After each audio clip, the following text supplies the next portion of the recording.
noite aos irmãos. Quero aqui desejar a todos os pais um feliz Dia dos Pais. Deus os abençoe. Amém. Vamos ler a palavra de Deus, pegar o sem pé ainda. O texto que me foi proposto foi Romanos 12, 2, mas quero fazer uma leitura antes dele. Romanos capítulo 1, no versículo 18. Vamos fazer uma leitura um pouco extensa, 18 ao 32. Depois leremos Romanos 12, 2. Se você achou, diga um amém. Amém. A ira de Deus se revela do céu contra toda a impiedade e perversão dos homens que detêm a verdade pela justiça. Porquanto o que de Deus se pôde conhecer é manifesto entre eles, porque Deus lhes manifestou. Porque os atributos invisíveis de Deus, assim o seu eterno poder, como também a sua própria divindade, claramente se reconhecem desde o princípio do mundo, sendo recebidos por meio das coisas que foram criadas. Tais homens são, por isso, indesculpáveis, porquanto, tendo conhecimento de Deus, não o glorificaram como Deus, nem lhe deram graças, antes se tornaram nulos em seus próprios raciocínios, obscurecendo-se-lhes o coração insensato, inculcando-se por sábios, tornaram-se loucos e mudaram a glória de Deus incorruptível em semelhança da imagem de homem corruptível, bem como de aves, quadrúpedes e répteis. Por isso Deus entregou tais homens à imundícia pelas concupiscências do seu próprio coração, para desonrarem o seu corpo entre si. Pois eles mudaram a verdade de Deus em mentira, adorando e servindo a criatura em lugar do Criador, o qual é bendito eternamente. Amém. Por causa disso, os entregou Deus a paixões infames, porque até as mulheres mudaram o modo natural de suas relações íntimas por outro, contrário à natureza. Semelhante, os homens também, deixando o contato natural da mulher, se inflamaram mutuamente em sua sensualidade, cometendo torpeza, homens com homens, recebendo em si mesmo a merecida punição do seu erro. E por haverem desprezado o conhecimento de Deus, o próprio Deus entregou a uma disposição mental reprovável para praticarem coisas inconvenientes, cheios de toda injustiça, malícia, avareza e maldade, possuídos de inveja, homicídio, contenda, dolo e malignidade, sendo difamadores, caluniadores, aborrecidos de Deus, insolentes, soberbos, presunçosos, inventores de males, desobedientes aos pais, insensatos, pérfidos, sem afeição natural e sem misericórdia. Ora, conhecendo eles a sentença de Deus, de que são passíveis de morte, os que tais coisas praticam, não somente as fazem, mas também aprovam os que assim procedem. Vamos lá em Romanos 12, 2, por favor.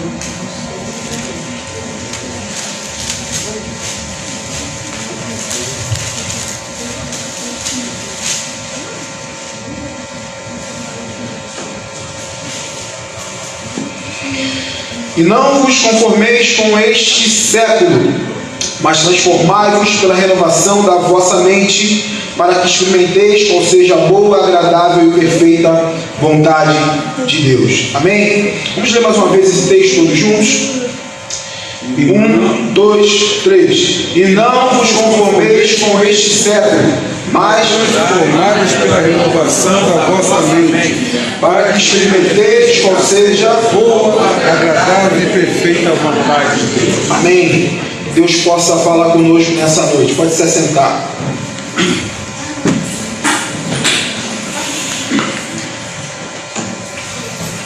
Você provavelmente deve ter visto aí na sua Bíblia essa palavra século talvez sendo mudada por mundo, era, depende muito da tradução. Eu vou usar a tradução aqui para mim, que eu acho que se adequa melhor, mundo, tá? Não vos conformeis com este mundo, tá ok? Então, o que o apóstolo Paulo quer dizer com o mundo?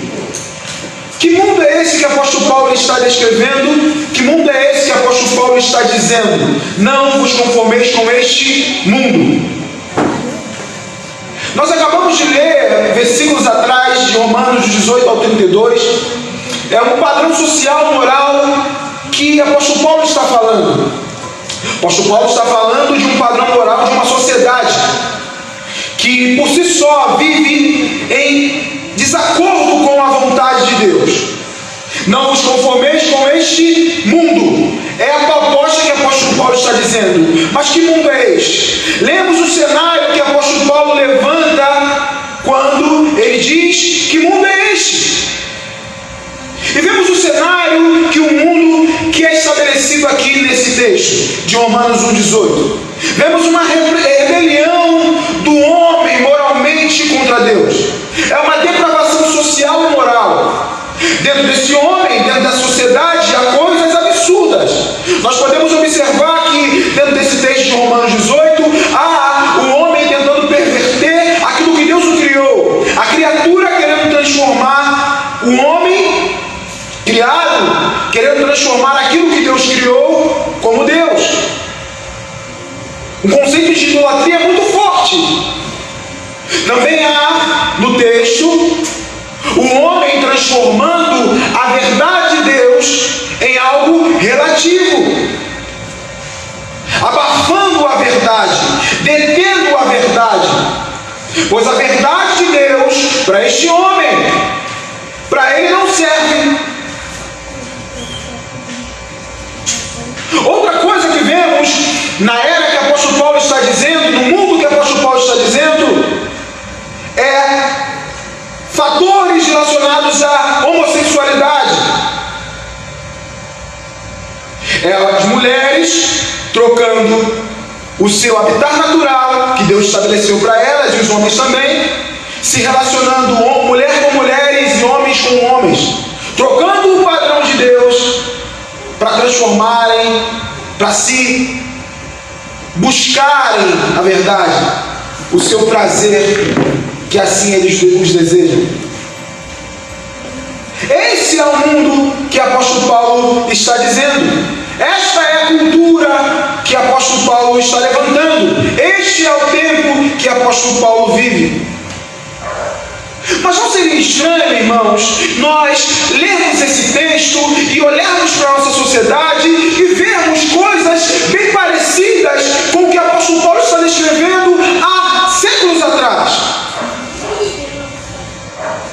Repare bem, irmãos, que o apóstolo Paulo, ele está descrevendo, está dando um retrato de uma sociedade que, quando nós olhamos para a nossa sociedade, nós vemos coisas similares ou talvez iguais. Olha o retrato da sociedade e leia o texto friamente. Você não precisa nem de iluminação do Espírito de Deus para você ver o que o apóstolo Paulo diz lá em Romanos 18, 1,18 até o 32, e você olha o nosso cenário cultural, moral, que nós vemos e observamos nos nossos dias.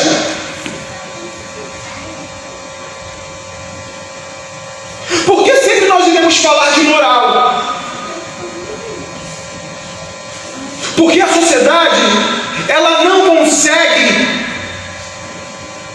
enxergar, e nós, enquanto cristãos, temos essa certeza de quem estabeleceu a moral é o próprio Deus. E quando nós falamos de moral, nós temos que lembrar o que é moral. Moral é um conjunto de regras que fazem com que uma sociedade viva. Isso é moral. Mas quem estabelece o conceito de moralidade não é a sociedade. É Deus que grava a moralidade. É Deus que grava o que é certo e o que é errado dentro da consciência de todos os homens, como lá diz em Romanos 2, 14 e 15. Deus plantou a consciência da moralidade. Deus plantou no homem o que é certo e o que é errado. Todo homem nasce sabendo o que é certo e o que é errado. Por isso, ninguém pode dizer que nasceu ateu. Há uma consciência de dívida em todo ser humano, de que aquilo que ele faz é certo e do que aquilo que ele faz é errado. Uma criança, como nós devemos explicar? Uma criança de 1 ano, que não sabe às vezes nem falar, fazendo pirraça com a sua mãe, talvez mentindo. Quem ensinou isso a essa criança? É a depravação que existe em nosso coração. E como descobrimos a nossa depravação? Por conta do padrão moral que Deus estabeleceu em todos nós. Nós sabemos que somos indesculpáveis. Nós sabemos que somos pecadores por conta da consciência moral que Deus colocou em nós. Mas a sociedade em todo tempo tenta se afastar desse padrão moral e tenta em todo tempo lutar para que esse padrão moral não seja estabelecido pelo próprio Deus. Ainda que não consiga, mas há um relativismo muito grande em nosso tempo. Nós olhamos um pensador, Dostoiévski, ele diz: sem Deus e a vida futura, tudo é permitido, pode-se fazer qualquer coisa. Esse é o pensamento da nossa sociedade. Tira Deus como o padrão, como a fonte de moralidade da nossa sociedade. Então, se eu faço uma coisa que o diácono Claudeilson acha que é errado, quem é ele para dizer que eu sou errado? Porque a minha verdade não é a verdade dele, ou a verdade dele não é a minha verdade. Esse é o padrão.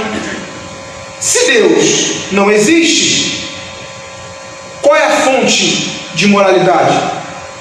A moralidade somos nós. A moralidade é a sociedade. Então o que nós decidimos como certo é o certo. Então o que a cultura decide ser o certo é o certo. Então há um clamor da sociedade muito grande na política, nas escolas, nos diálogos, nas faculdades. Um clamor grande em se tirar Deus como o centro e o mantenedor de todas as coisas. Nós vemos uma guerra grande contra aqueles que professam a fé do cristianismo, pois nós entendemos que quem estabelece o padrão moral é o próprio Deus, não é a sociedade. Mas a sociedade entende, a cultura entende, o mundo entende que o padrão moral estabelecido somos nós que estabelecemos. E aí há o choque da cultura. Então por isso vemos situações e jargões como esses: meu corpo, minhas regras. Meu corpo, minhas regras, porque Deus não tem autonomia sobre meu corpo. A sociedade não tem autonomia sobre aquilo que eu faço. A cultura está sempre, em todo o tempo, mostrando para nós. O mundo está sempre mostrando para nós o caminho que eles estão seguindo. Mas há um clamor de apóstolo Paulo em descrever a sua igreja. Apóstolo Paulo está dizendo aos irmãos de Roma, aos romanos, a carta aos romanos, para que esses irmãos não se conformem com a condição que o mundo está vivendo. Para que esses irmãos não se conformem com o problema que está acontecendo socialmente, moralmente, no seu tempo. Eu não acredito que talvez não pudesse estar acontecendo lá também um liberalismo teológico, um relativismo. E é muito do que vemos no nosso tempo hoje, irmãos. Há um liberalismo teológico, há um relativismo grande, pois as nossas verdades não são a verdade de fora. Então, era uma conversa que eu estava tendo na barbearia esses dias, relacionado ao aborto, e o pensamento do menino que se dizia cristão era que, sobre o aborto, que é apenas um feto. Olha, irmãos, é apenas um feto. É apenas um feto. Foi essa a expressão que ele usou. É apenas um feto, cara.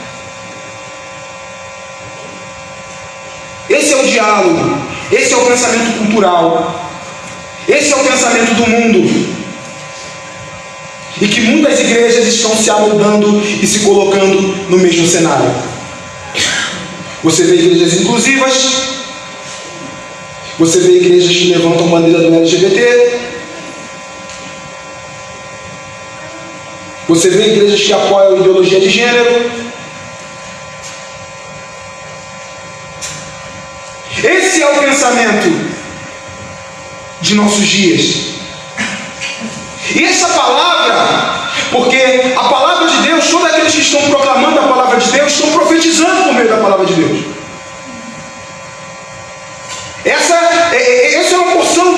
profecia para nós. É um texto profético, é um texto escatológico. Porque apóstolo Paulo não está dizendo para nós para que nós não venhamos olhar para as coisas terrenas. A nossa esperança é vindoura. Então é profético. Há um pensamento escatológico. Há uma esperança futura para nós. E o apóstolo Paulo está dizendo: não vos conformeis. Não vos conformeis. Paulo está exortando a igreja a viver uma vida santa em uma cultura pecaminosa. Nosso padrão moral não é um padrão moral estabelecido pela sociedade. O nosso padrão moral é estabelecido pelo próprio Deus.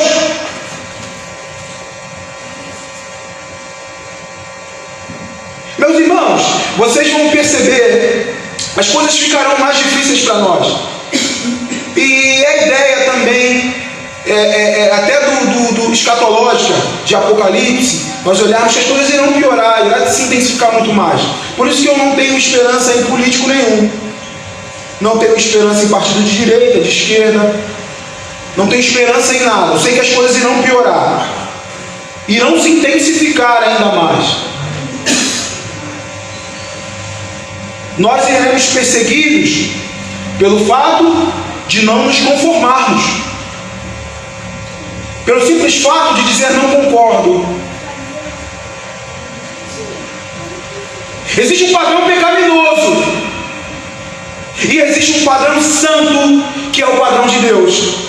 Eu não estou aqui pregando moralidade, mas se você viver a verdade do Evangelho nessa sociedade pecaminosa, você será visto como alguém que é careta,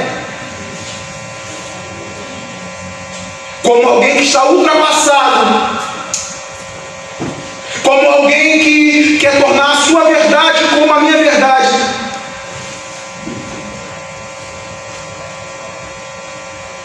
Então, apóstolo Paulo está dizendo a esses irmãos: existe um padrão moral e vocês precisam observá-lo. Não se conformem com isto. Por que o apóstolo Paulo está afirmando isso a esses irmãos? Nós somos seres sociais, irmãos. Nós somos seres que se relacionam. Lembram-se, as más conversações corrompem os bons. É um despertamento. Vocês estão vendo o que está acontecendo aí fora? Cuidado. Cuidado. Tomem cuidado. Tomem cuidado com o que vocês ouvem. Tomem cuidado com a forma que vocês vivem. Tomem cuidado com os diálogos que vocês têm. Andem alerta. O desejo de apóstolo Paulo é que esses irmãos andem alerta.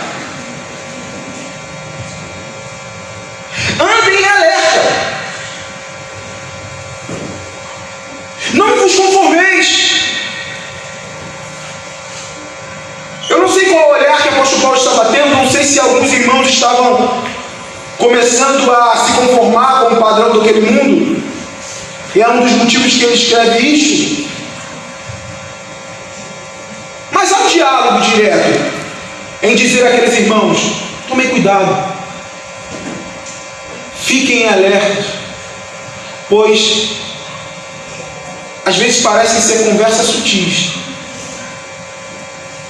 mas que irão aos poucos ruir vocês, irão ruir a espiritualidade de vocês. Provavelmente vocês já perceberam, irmãos que caminhavam na fé conosco, e por conta de ouvirem ou se colocarem diante de conselhos de muitos, acabaram se afastando ou saindo da comunhão dos santos, não tendo mais prazer de congregar, pois ninguém peca do nada, irmãos. Ninguém começa a se conformar de nada. Ninguém começa a mudar o seu padrão moral existencial de que Deus estabeleceu para ele do nada. Isso é trabalhado. E como é trabalhado? É a televisão, é a internet, é os diálogos, a sutileza na escola. Vai entrando. Vai entrando.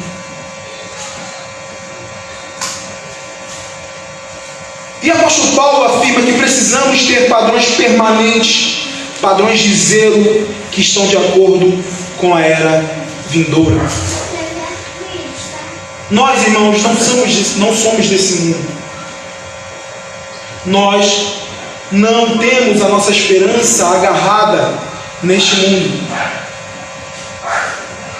Porque até em conceito de sofrimento, quando você dificilmente vai ver pessoas que conseguem passar pelo sofrimento sem que elas estejam agarradas no Senhor.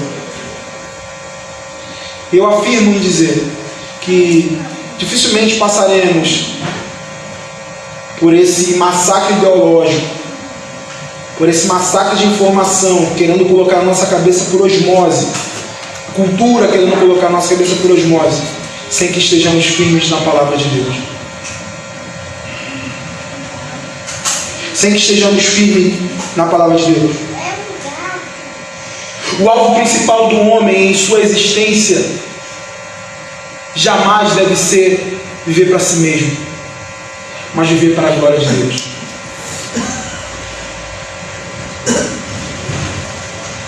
Essa sociedade, culturalmente, ela vive para si mesma. As pessoas vivem para si mesmo e viraram as costas para Deus. O pecado por si só é uma rebelião contra Deus. Mas a sociedade, ela virou as costas para Deus, a cultura virou as costas para Deus. Virou as costas dos padrões que Deus estabeleceu. Virou as costas para aquilo que Deus diz em sua palavra. Virou as costas para Deus. E nós, enquanto crentes, precisamos, irmãos, entender que nós glorificamos a Deus quando vivemos para a sua glória. Quando vivemos para a sua glória.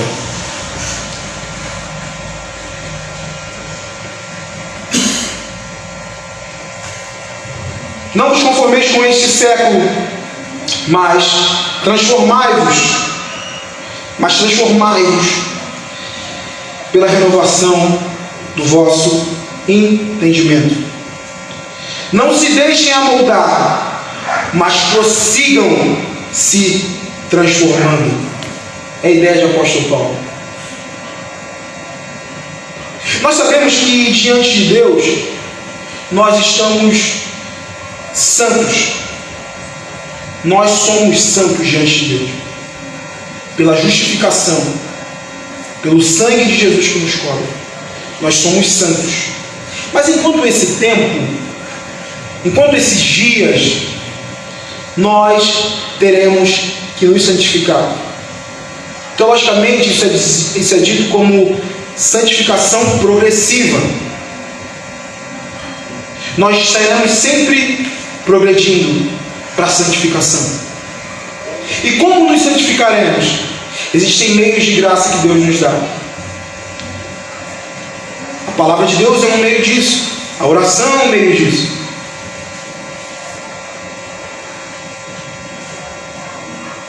Então o apóstolo Paulo está dizendo que não se amoldem, mas prossigam se transformando. Isso quer dizer que você, enquanto cristão, tem responsabilidades.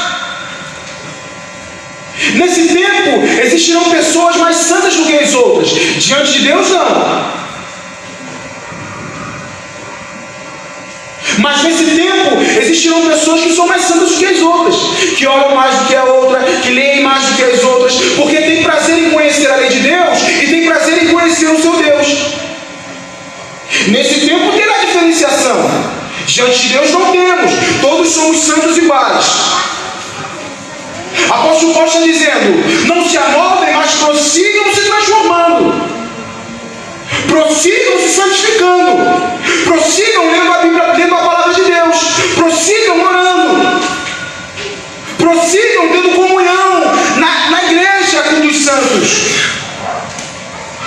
prossigam buscando ao Senhor. Não se amoldem, mas não sejam passivos, achando que nesse tempo vocês não terão que fazer nada.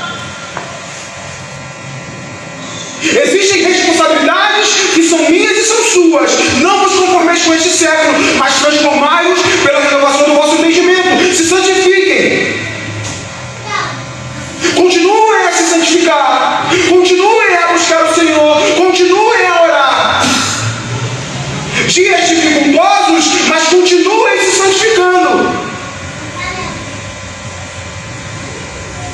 A questão aqui não é santificação para a salvação, pois o eleito é declarado justo e santo diante de Deus pelo sacrifício de Cristo Jesus. Mas nós, nesse tempo, enquanto salvos, é aquele que está limpo, limpe-se mais, e aquele que está sujo, suje-se mais. Nós que somos limpos, precisamos nos santificar ainda mais. E como está o seu processo de santificação? Nesse mundo presente, como você tem se colocado?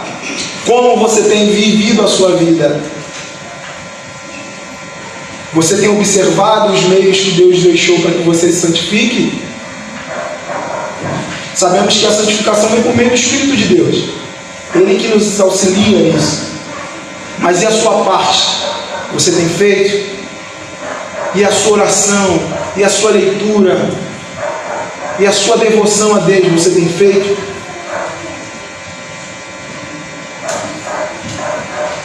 Como está a sua santificação? Como está a sua busca a Deus? Como está o seu coração? Meu irmão, Agostinho diz uma coisa que é viver uma vida diante de Deus, que é o corandeiro. Vivendo diante de Deus, lendo a palavra diante de Deus, orando diante de Deus, ensinando diante de Deus, pregando diante de Deus, vivendo a vida comum diante de Deus.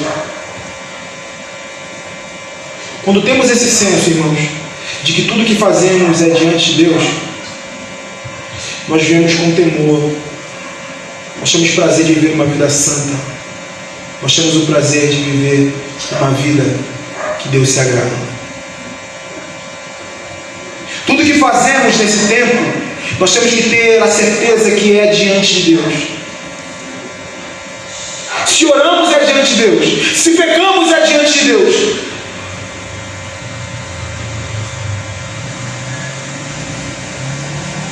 Se nós deixamos de buscar ao Senhor é diante de Deus. Se nós buscamos ao Senhor também é diante de Deus.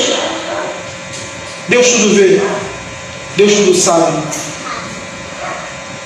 Estamos diante de Deus. Como está o seu processo? Como está a sua busca? Como está o seu fervor? Prossigam. Prossigam se santificando. Prossigam buscando ao Senhor. Prossigam, prossigam e prossigam.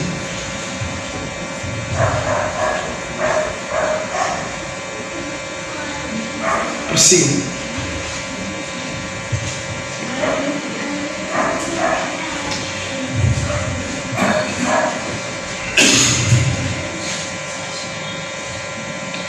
Para que experimenteis qual seja a boa, agradável e perfeita vontade de Deus. A nossa mente é muito importante, mas ela tem que retornar à palavra de Deus para ser iluminada pelo Espírito Santo. Nós precisaremos da nossa mente. E eu creio que a maior batalha espiritual não é dos demônios que vemos. A maior batalha do homem é na sua consciência. Pois aquilo que você sabe sobre Deus vai definir a forma que você vai andar nessa sociedade. O conhecimento que você tem de Deus vai definir o seu padrão moral de viver nessa sociedade.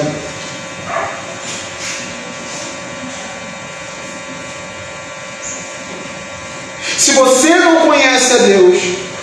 E quando eu digo conhecer a Deus, ninguém vai conseguir conhecer a Deus de modo exaustivo. Isso é impossível. Mas nós conhecemos a Deus por meio de sua palavra.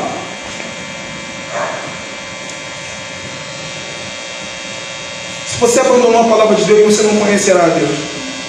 Se você quer conhecer a Deus por meio de experiências pessoais, você não conhece a Deus. Pois o meio exato de se conhecer a Deus é por meio de sua palavra. Se você abandonou a palavra de Deus, você não conhece a Deus. Você não tem prazer em conhecer a Deus.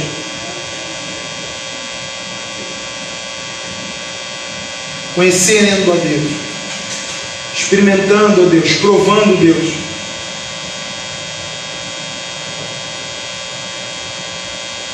Como está o seu conhecimento de Deus? Como você tem se colocado a buscar e conhecer mais o Senhor?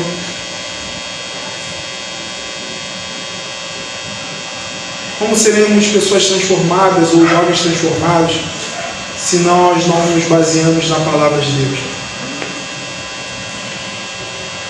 Como seremos uma igreja com pessoas transformadas se não tem prazer na palavra do Senhor? Se não tem prazer na lei do Senhor? Se não tem prazer nas coisas do Senhor? Se não tem prazer de conhecer o Deus que o salvou, o Deus que enviou o seu Filho para o salvar? Como teremos, como viveremos nesse mundo sem a palavra de Deus? Se abandonamos a palavra de Deus, estamos suscetíveis ao pecado. Deixe de orar, deixe de ler a Bíblia e veja como sua vida espiritual está, ou como ficará.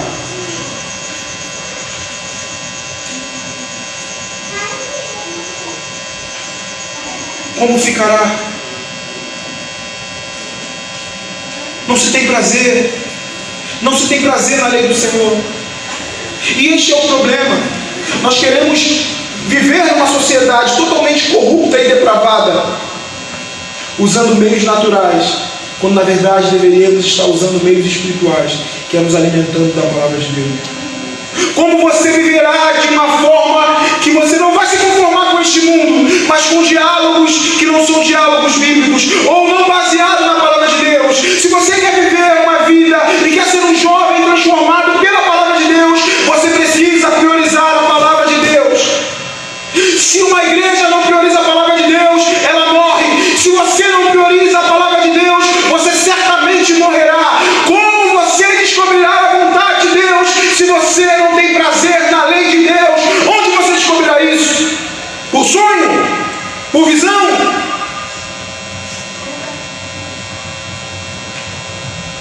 O meio que Deus nos deixou para que entendamos e vivamos a sua vontade é a sua palavra.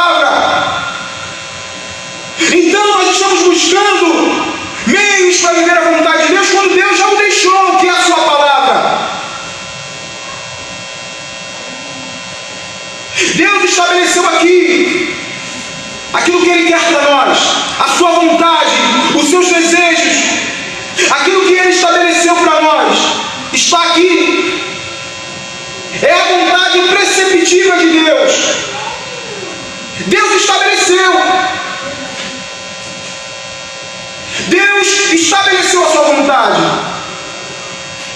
E nós às vezes estamos buscando no âmbito místico: eu quero viver a vontade de Deus, eu quero viver a vontade de Deus, eu quero viver a vontade de Deus. Mas tá, a palavra de Deus é a vontade de Deus. Leia a palavra de Deus, seja transformado pela palavra de Deus, e assim você viverá a vontade de Deus. Não há outro meio para que você possa descobrir a vontade de Deus. Esse é o meio que Deus nos deixou.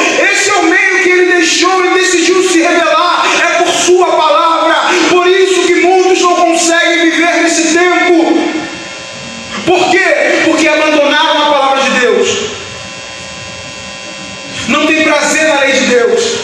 Não tem prazer em conhecer o Senhor. Não tem prazer em buscar o Senhor. Estão em busca de uma vontade boa, perfeita e agradável no âmbito místico. Mas é a palavra de Deus que contém a boa, perfeita e agradável vontade de Deus. Quando nós tomamos as verdades de Deus para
está, irmãos?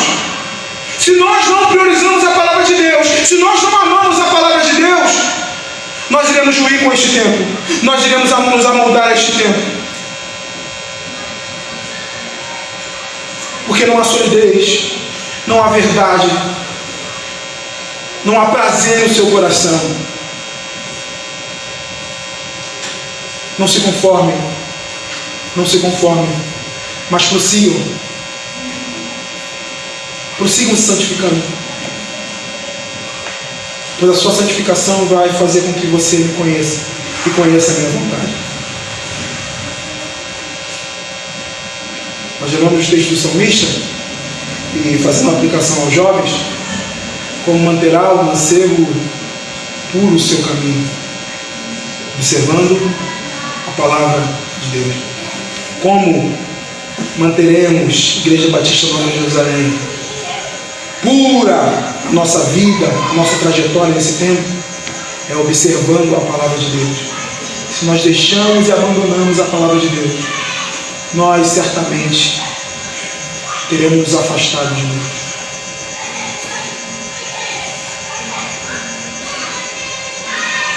Jovens transformados pela palavra, jovens que dão valor à palavra de Deus, são jovens que priorizam o Deus também da palavra.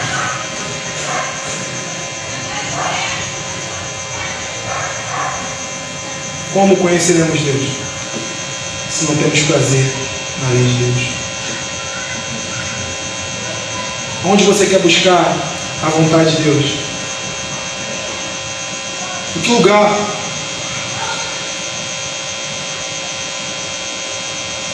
Em que igreja você tem buscado a vontade de Deus? Em que oração você tem buscado a vontade de Deus? Aqui. Aqui é a vontade de Deus.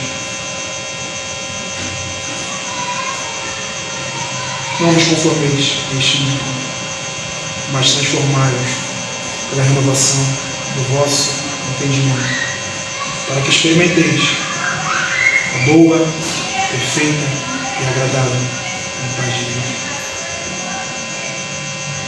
Quer descobrir a vontade de Deus? Seja um jovem, seja uma mulher, seja um homem que priorize a palavra de Deus. Quer ser transformado por Deus? Priorize a palavra de Deus. Você quer entender o que Deus tem para a sua vida? Leia a palavra de Deus. Você quer entender o que Deus quer para o seu casamento? Priorize a palavra de Deus. Você quer saber como você deve criar os seus filhos? Leia a palavra de Deus. Tudo está na palavra de Deus. Tudo está na palavra de Deus. É a sua vontade preceptiva. É a sua vontade, é os seus preceitos que Ele deixou para nós. É a sua palavra. Aqui não há sombra de variação. Aqui não há um pensamento dúbio. Aqui está a vontade de Deus. Aqui está descrito o que você deve fazer e o que você não deve fazer. Aqui está descrito. Mergulhe na palavra de Deus. Tenha prazer na lei de Deus. Então, se eu pudesse te dar um ensinamento que você guardasse para se levasse, é que você precisa priorizar a palavra de Deus. Estamos tudo em Cristo. Estamos tudo em Sua palavra.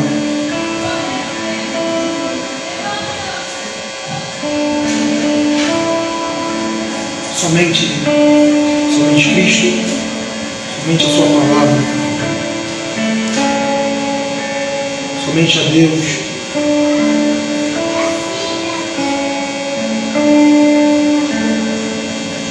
Nós glorificamos a Deus quando vivemos a Sua palavra. Você vai glorificar a Deus? Viva a palavra de Deus.